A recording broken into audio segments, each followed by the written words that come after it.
Hi friends, it's Belinda here from Be Making Joy, and today we're talking about the knitting instructions pick up and knit. And this is done when you want to change the direction that you're knitting, such as this jacket was knit this way, and then stitches were picked up along this edge to make the button band in this direction. Or in this piece, the body was knit this way, and then the stitches are picked up along this edge to work this way. So that's what I'm going to show you today. So first we want to look at how many stitches we need to pick up. This instruction is pick up 14 stitches.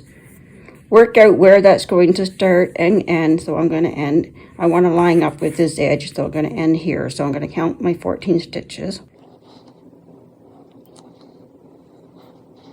So I'm going to start my first stitch in here. So I'll take my needle and my new yarn. And now I used to just pick up one loop and do it, but I found that that stretches it out. We need to pick up the entire stitch. We need to get under the entire V. And then we will make a new stitch in that loop. It goes around the needle counterclockwise. And then we scoop that new loop through. And find the next stitch. Get under both legs of the stitch. Need the working end of my yarn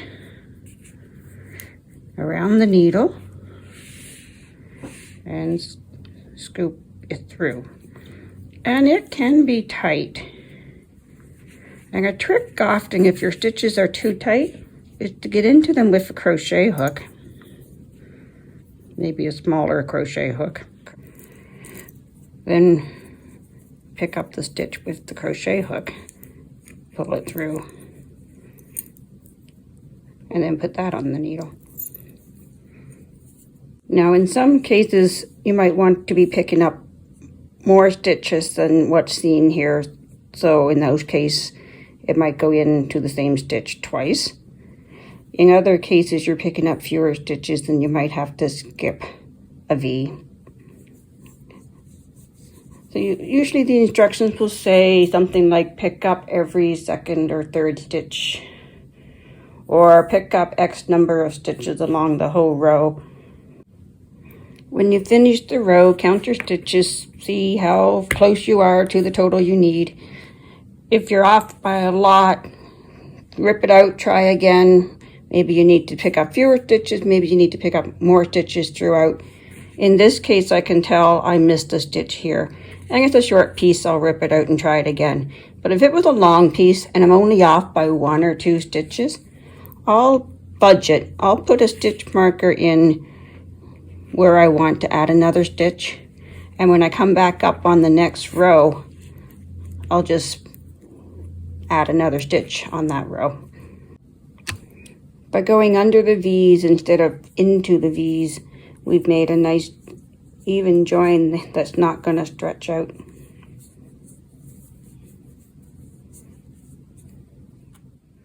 Here's another example of pick up and knit.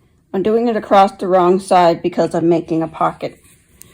And the key when doing that is to make sure that you're keeping it straight, following the same row of purl bumps all the way across.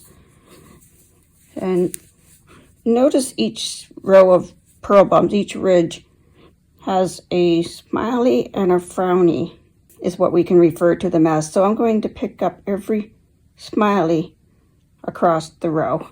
See, that stitch is coming out of a smiley. I'm grabbing the next smiley and knitting a stitch into it.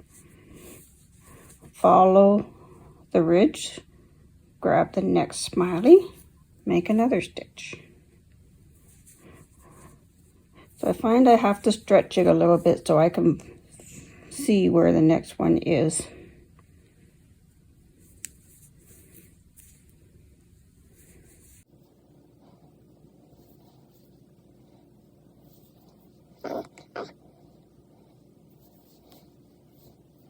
A place we often need to pick up stitches to knit is around a neck hole or an armhole.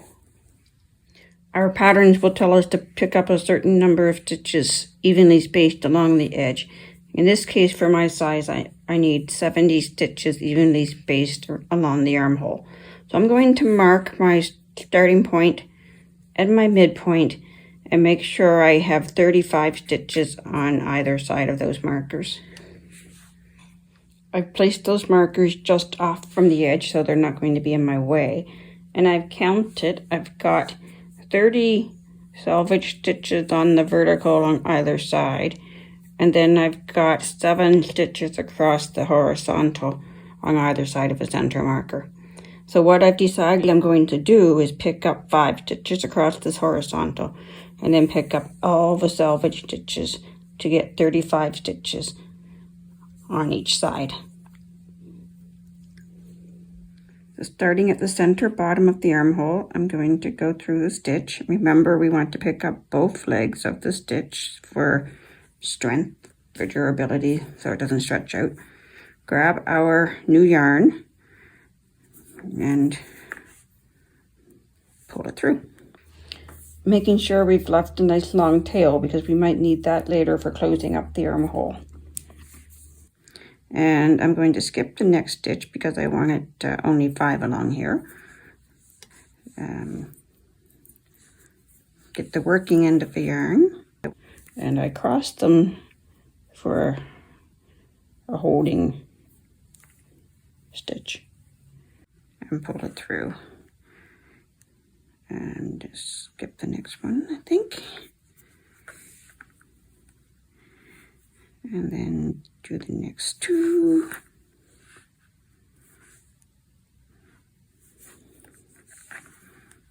Now I've got 5 across the bottom. I'm going to start grabbing the selvage stitches up the vertical.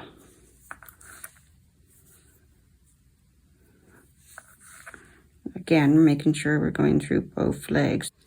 To be clear, by going under both legs of the selvage, what we're actually doing is picking it up between that first stitch and the second stitch, up the ladders up in between, which is the way some instructors will describe it. It's doing the same thing. And when I get to where I have a tail hanging that need to be woven in later, I want to make sure it's to the inside of my material as I pass it. And after I finish picking up all the stitches like this, I will count them again and make sure I have my 70 stitches and that they are evenly spaced out. I'll have a good look at the project, make sure that there are no wonky areas. And if there are, I have no problem ripping it back out and doing it again until it's to my satisfaction.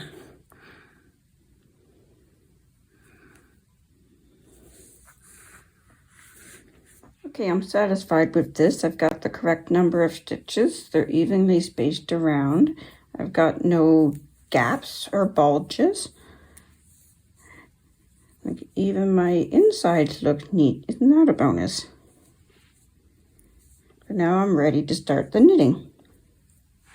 If you found this video helpful, please click the like button. And until next time, happy knitting!